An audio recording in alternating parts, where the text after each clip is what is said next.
Well, good afternoon. Thanks for coming. I'm just going to grab a chair for part of it. We have a nice little intimate circle here. So I think some of you have been with me for these coffee and chats. We like to select a topic just of interest to parents, so school and at home we can be on the same page with some of the work we're doing here. So for today, I chose the topic of our achievement data. And reason being, I really want to make sure that you as parents have a clear understanding of the tests that we're giving during the year and how we're using that data to support your children, specifically academically in this regard. And part of it has to do also with the tests that we give here that we use just internally. We call it kind of our school level assessments, but also the state level assessments. I want to speak a little bit to that, specifically the AZ Merit, which we just finished up, and kind of what that looked like and how it be utilized. So we'll jump in. I'll show you a couple of samples up here on the screen as well, and this will hopefully help as you get to the end of the year. We always send out in the summer, you guys have seen before, just that summer mailing that has some of that achievement data for your children, and there's a guide that kind of speaks to how to interpret some of the results. And so I'll go through a little bit of that today, so that this will trigger your mind when you see that mailing at the end of the school year. So sound good? And definitely, we've got a small group. We can be as interactive as possible. So stop me at any point if there are questions you have about things, and we'll go from there. All right. Well, just to set the stage, I mentioned the two types of assessments I want to talk about. The school level assessments that we give during the year to help guide our instruction and our academic support, and then a little bit about those state level assessments I'll get to afterwards. So the first assessment I want to speak to is called Dibble's Next. And the first two deal specifically with reading fluency, which is really the cornerstone, right, of academic growth and progress. Is being able to, again, decode text, understand our language, and how it's built, and then of course from there read fluently to a point of strong comprehension of all the wonderful stories, right, poetry, various literature that we put in front of our children. So to guide us in really understanding where the children are at in their fluency development, we give these two assessments. And the first one, Dibble's Next, is a very common assessment given in a lot of schools, but that really focuses on the specific skills, kind of thinking about like the various skills that build up your ability to be fluent in reading. And so this first report I have is the parent report for that. It's for kindergartner, so there's different assessments depending on the grade level, and we give this all the way kindergarten through 5th grade. So in this sample, you can see some of those, again, those separate skills that we utilize together when we read. The first very simple one being something called first sound fluency. Right? So if we have the word bag, right? Literally one of the skills, individual skills in reading, is to understand that this letter, right, makes a sound, and it's that first sound that you come across, right, as you read this word. So bags is b, right? It's literally one of the most basic skills within reading. But we are assessing all the way at the kindergarten level students' ability to do that across the various sounds, which we've through our curriculum have identified as 70 phonograms, or the sounds that make up the English language. So you can see what this report, you'll get one of these for yourself that'll have a beginning, middle, and then end of year when we're finished report for each of your children. It'll show you a score as it relates to the benchmark. This is actually for my daughter, Kaya, so I can now have, my daughter can be the sample case, right, for these presentations as we go through. But at the beginning here, the expectation, the benchmark, as we do that coming in, is just a score of 10, and then wherever you see the dot is where that student is performing. So by the middle of the year, which we do there in December, we had an expectation of 30, and she was currently at that 59, which was her first sound fluency. Other assessments in that, again, it's these individual skills that go into reading fluency. We have the phoneme segmentation fluency. This has to do with the ability to recognize that, again, to break apart, right, this word. So right, to separate out those individual sounds. And so there's various assessments that we do with that. And these tests, most of them are all done individually, by the way, and so a lot of what our our staff does is to be able to sit with those students individually very quickly and go through those various tests to be able to see ultimately where their fluency development is. Now, again, assessments in our mind are really only as good as the data they provide, right? The information they provide to help us in guiding students. And so we use these assessments in different ways. A lot of it is, we call it more behind the scenes, meaning that our teachers and our leadership team, myself included, look at them right carefully to see where students are at, see where classes are at, see where grade levels are at in terms of our instruction and making sure that it's strong for the whole group, as well as even for individual students. With DIBELS, one of the key outcomes or ways we use that information has to do with individual students and some of their fluency development.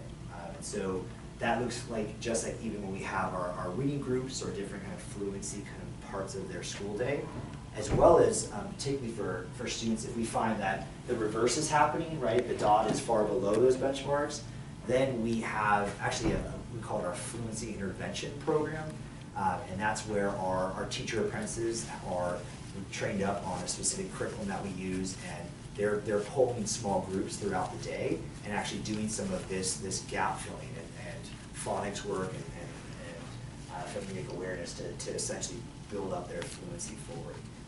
So this provides a lot of our information to those individual supports, as well as overall see like if the class is making the progress necessary in our Spalding phonics curriculum, etc. So this is one report that you'll see. Like I said, depending on the grade level, you'll get different tests that are on there. The last one is always on these reports. There's going to be an acronym which you may not know right off, but then it will explain what NWF is. It's nonsense word fluency. That's just you take a word that's not really a word like CAG, but it has the sounds in it, right? Often students will see this just by sight, right? They've seen that they'll say bag, oh, they're reading, right? But they need to be able to actually understand that good. Like that's actually, even though it's not a real word they've seen in a story, they can still sound it out, right? That's nonsense word fluency. So again, these various individual assessments to ensure that they're making their progress. So you'll be able to see on this ultimate, here actually further down their composite score.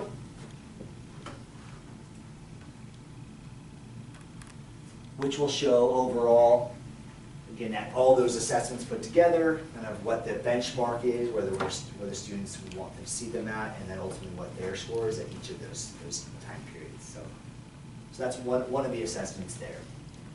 Questions on DIBELS next? Okay, let's move over now to Read AZ. As I mentioned, these both are really dealing with reading fluency, the key focus area for that. DIBELS does more of the individual skills, whereas the Read AZ, to its very name, it helps us understand where students' reading level is at. When you hear about reading levels, there's different metrics that are used. If you've heard of Lexile levels or things like that, there's different, again, metrics that are used. The Read AZ, we use that because it also aligns to resources that we have, particularly an online database of books that are all at these individual levels.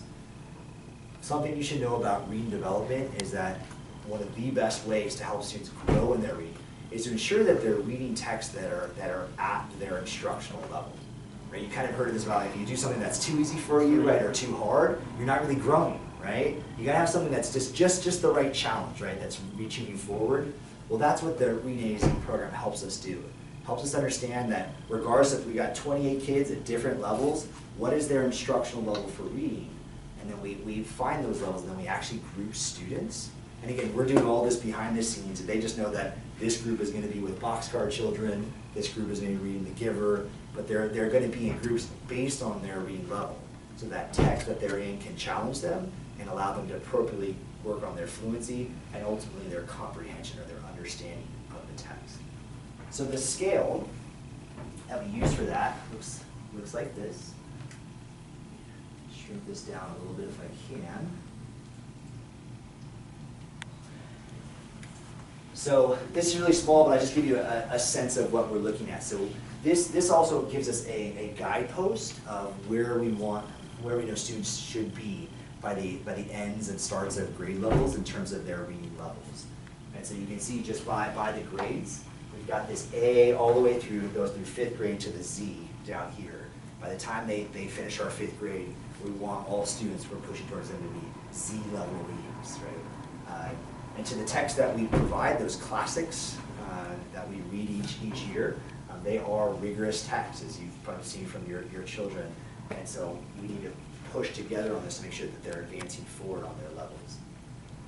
So looking specifically at kindergarten, right, the expectations, they're coming in, we're not yet on the scale, right? And so that's where it starts. By the end of the first semester, quarter 2, this green is where we want to be if we're on, or it's right at the beginning of that. There's a double A and an A is like that level. It's just the very, very initial text. Usually, again, 3-word sentences. The cat ran. This is kind of that your A level text. By the end of kindergarten, we see they have a C level where we'd like to see it. If they're at the D level or above, they're considered exceed, right? The reading level expectation. B is just below, approaching it, and then A and below is going to be that falls far behind, that lowest quartile.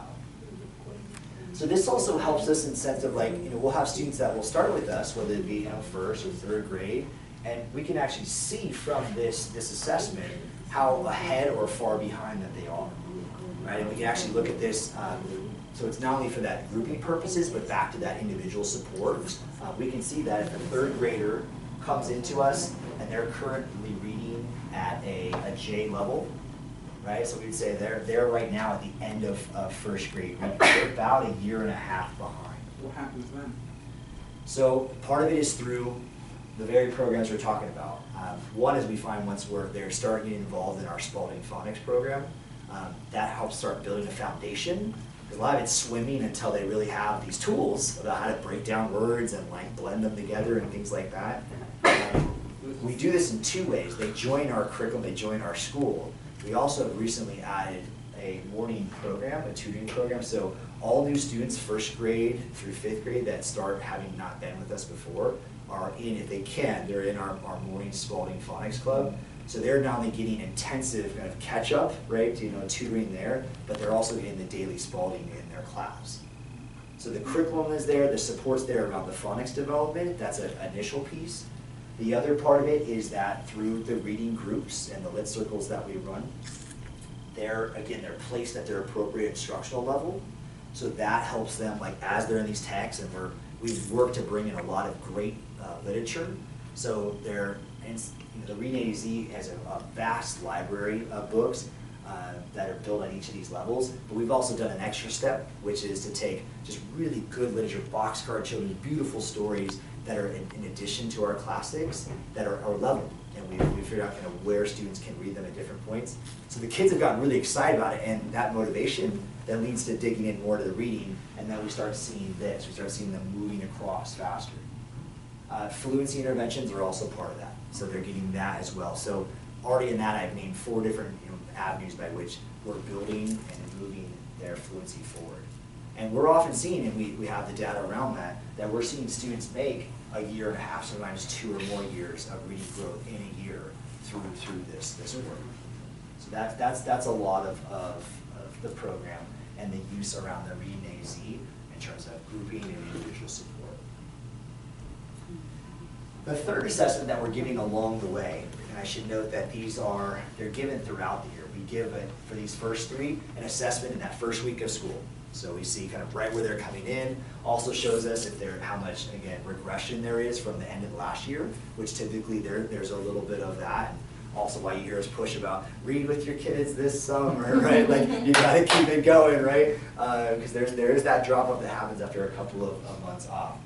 But we give these 3 to start the year, and then we are giving them at the end of each quarter as well. So we get quarterly snapshots along the way. And we actually track all of this. We call our master achievement data tracker, and all the teachers will put all of this data in, and we can see by class and by students individually where we're at, and so that also helps with some of our coaching, as leadership teams. So if we need to step in and say, how do we increase, our reading fluency focus here in the class, what supports are needed. So again, a lot of with data, again, it's only useful if it's giving you, again, real-time information. in which to use. So by the time you guys get the reports at the end of the year, we've already been in that data, right, throughout the year, using it to really guide our work. Right? Now Galileo, also given at the beginning of the year, this is more focused on math and reading comprehension. So it's still within reading, but for reading, it's going to be more reading passages or short poems, and then answering comprehensions of questions about it. What's the the main idea of paragraph 2, right? And what's the author's purpose, of this piece, right? So it's going to be more of that. Fluency plays in, but it doesn't specifically test like if they're a fluent reader or not. And so actually looking at the data together is helpful, because we'll often see that we could have a René Z level or Dibbles next where it's pretty high scores, but actually their Galileo is lower. That's an indication that we're decoding well right across the page. I can read these sounds for you, but am I understanding as I go? And so it gives us different avenues in which what we have to work on, when we see those trends. But the Galileo will give you a report. Let me show you what you'll see when we send home at the end of the year. You'll get this student assessment history report, which has a lot of numbers here. And so what I'm going to do is I'm going to give you right now a document that kind of gives you a little bit of a key to some of these, so you can have a better understanding of what we're looking at. So let me hand that out now, and then I'll talk further about it. So this is the cover letter that you'll actually get at the end of the year with your data sheets for your students. So you don't have to read my nice little intro right now. This kind of it speaks to, again, what you're going to be seeing in this package of data. But if you just jump down to where it says Parent's Guide to the Galileo Student Assessment Report right there at the bottom there, I'll just go through those things. So you're going to see things bolded, and the best way is I'm going to call it out, and I'm going to show you where you see it on here, right? So you see risk levels. Yeah, there, risk levels, okay. So what Galileo does, it's meant to be, one of its uses is a predictive assessment. It does predict how much students are on grade level and will be prepared to pass within the state assessment. The tests are based off of the standards of the state, which currently now for Arizona is Arizona's College and Career Readiness Standards. And so I always point out when we do this that our curriculum is not solely based on the standards of the state. Right? We have a curriculum that's been in place longer than these standards that we currently use have existed, and it encapsulates much of those standards. But it's always important for us to keep in mind. We look to those standards, we look to these assessments for important guides on, yes, these are the sequence of math skills a student should acquire, but we don't, our curriculum, and more importantly our mission and our school model is not beholden to them. And that's often where a lot of education has gone today, is that schools it's all about that test, and it's all about everything that's taught needs to point exactly to that. We believe that there are, greater, truths and greater importance, and some of the things that we do even when we're discussing text, whether or not it illuminates a certain standard, it does important work in the child's heart and soul. Right? So that's important to note while we're talking about data, like the greater work that we're doing. All that being said, this is predictive, back to risk levels. You're going to see on here where I have, it's very small, but we've got math right here for this sample student, and then you have a risk level here, it says low risk. For Galileo, they're going to give you risk assessments for, as we get closer to that AZ merit test, of the student's risk of not passing the assessment based on the various scores.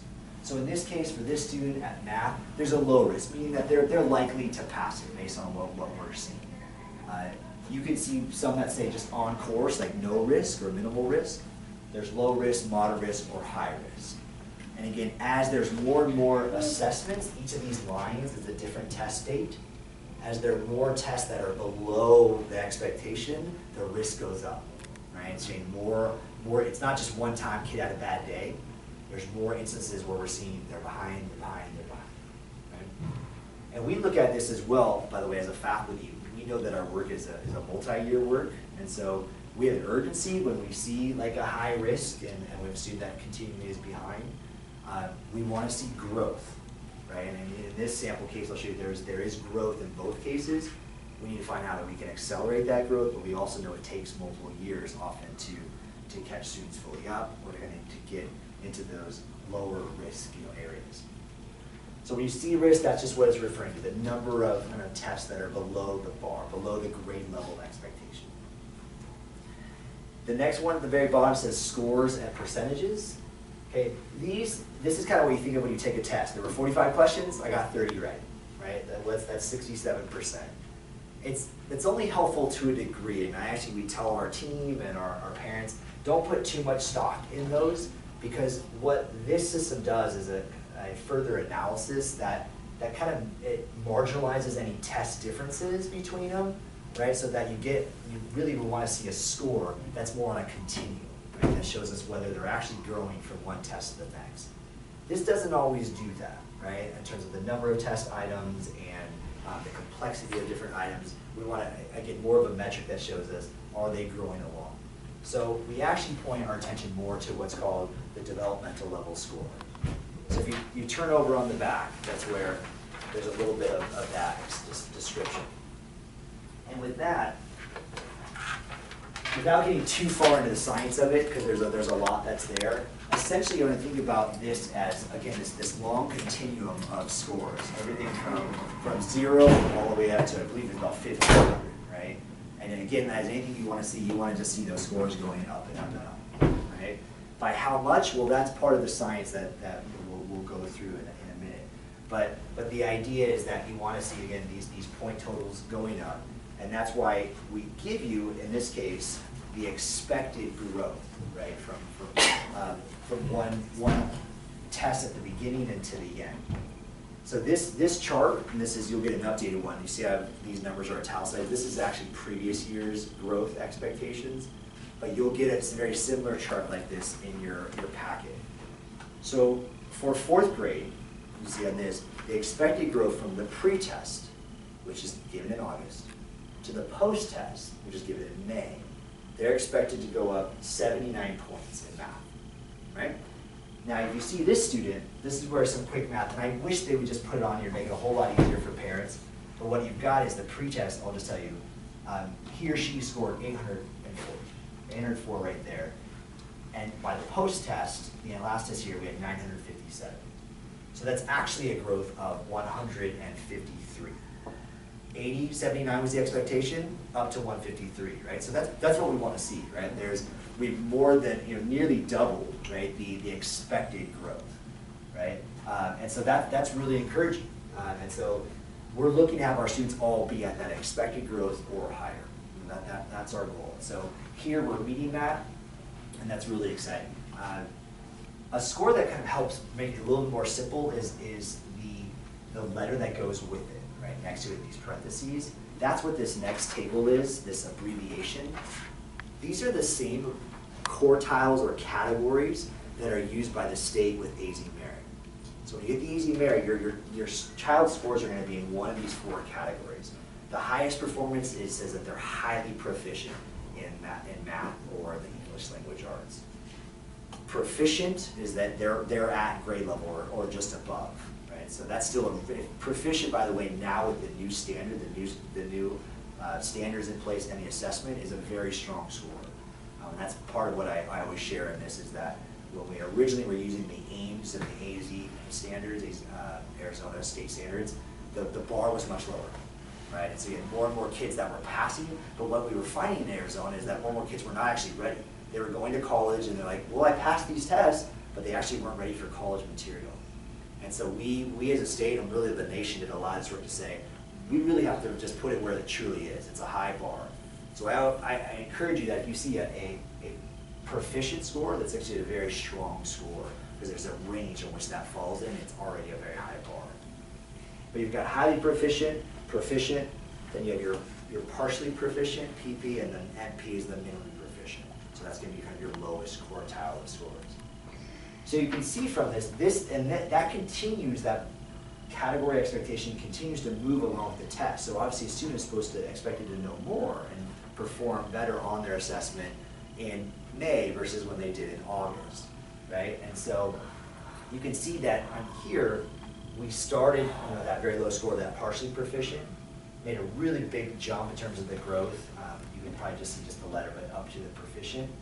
We dropped a little bit, but that original score was actually much higher. They're both in the PP range, but it was still in this partially proficient range, even though it's 80 points more by that point. But the expectation was that it would be even higher, right, than that in terms of that developmental level score. But by the end, you know, his or her final assessment was that jumped up to 957 back into that proficient area, right? And again, that's why you can see the risk is lower because we moved back into that proficient area. 2 of the assessments have been proficient. 2 of them have been very close to that line at the partially proficient. So that gives you a little bit of the understanding of in terms of the developmental level score, that continuum of numbers you want to see go up. And this table will help you see, like, well, is that growth, is that a good amount of growth, you know, or not? No. The last thing from this table is just your percentile rank. This is something for all. ATI is the developer of the Galileo assessment. All of the students, and they have thousands of them across the country that take Galileo, are entered in, and what this will give you is a ranking of this child's test score as it relates to all those other students. So actually, you can see that being at a proficient level for this student on this last test, that placed her or him there in the 75 percentile, meaning that she performed, he or she outscored, you know, 3/4 of the nation. Right? She was in that top quartile in that, right? Whereas we started, right, at the 17th percentile. This is one of our actual students. So we started kind of that bottom quartile of nationwide, and now she's in the top quartile. So that's what we want to see, right? That's really exciting growth there. That's taking place. So questions on that? I know this one has just a lot of numbers, a lot of data, but anything from that? Okay. Again, as you have more questions, and you probably will, like as you get these reports, you can always reach out to me. Dr. Cruz can speak to these as well. Mrs. Soto's been seeing them for many years as well, and can speak to it as well. So again, with the Galileo, I talked about a lot of what the data is in terms of its use. This does inform both class and grade level wide kind of curriculum work, as well as individual support. And what's nice is, although our curriculum is not built completely upon the standards, this does give us a nice roadmap to look to. And so we know as units are coming up, for example, that maybe the fractions units, based on this data, what we're seeing, is going to be a challenge for the students and kind of what specific areas. So we've actually utilized it where we can emphasize certain parts of it through our Singapore curriculum, or revisit elements that a class needs to based on what we're seeing. You're just seeing a student report here, but we can actually pull up class reports that show us by standard, by clusters of standards, how many kids are mastering this, how many are not, how close are we getting. So it's really robust in terms of what we can pull from it, again, to that math and reading comprehension. Oh, whereas this Galileo test, again, is based upon the standards, this is specifically based upon our math curriculum. And you guys know we use, again, the Singapore math curriculum.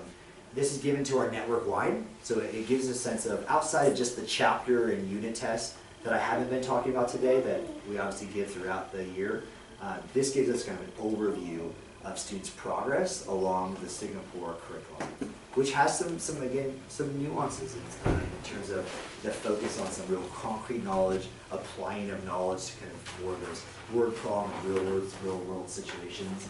And so that's a good assessment that gives us good feedback on going forward into that next year.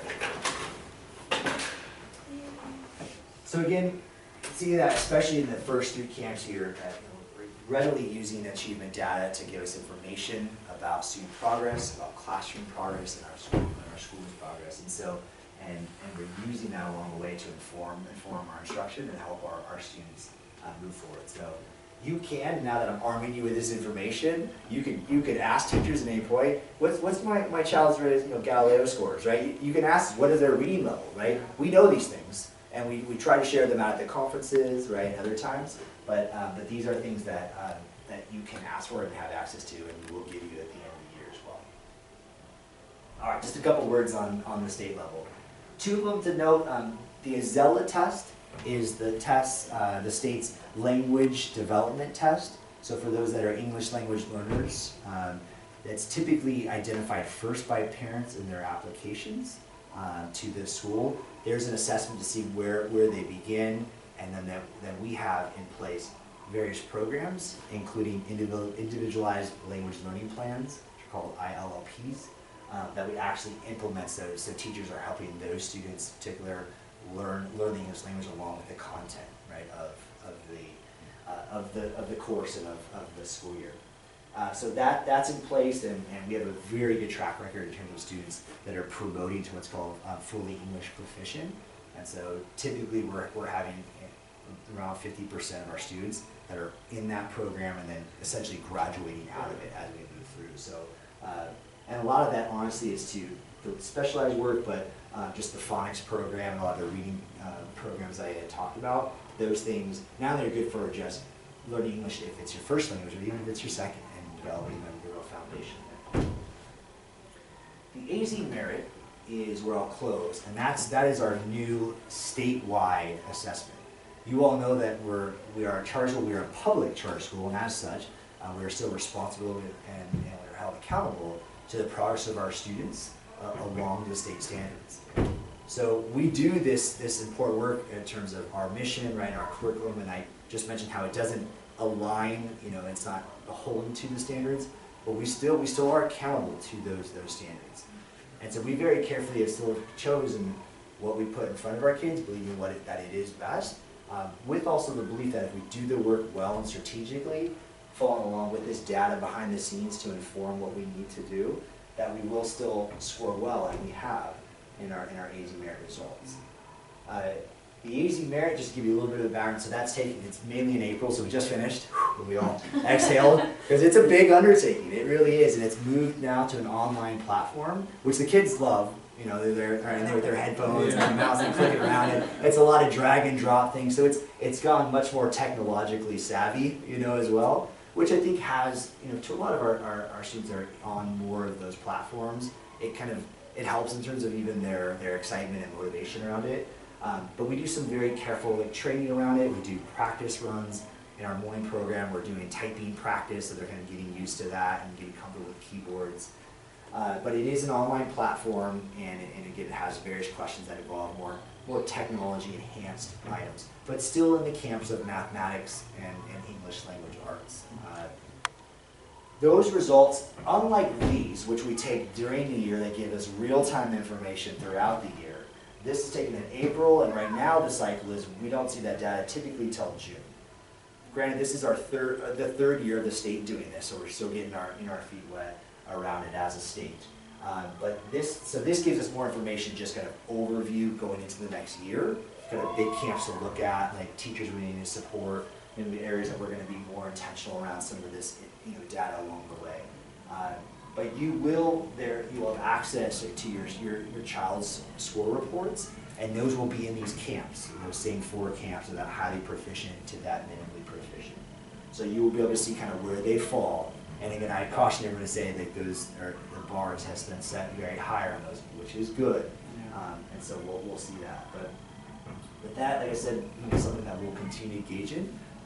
That starts in 3rd grade and is all the way up into the high school years.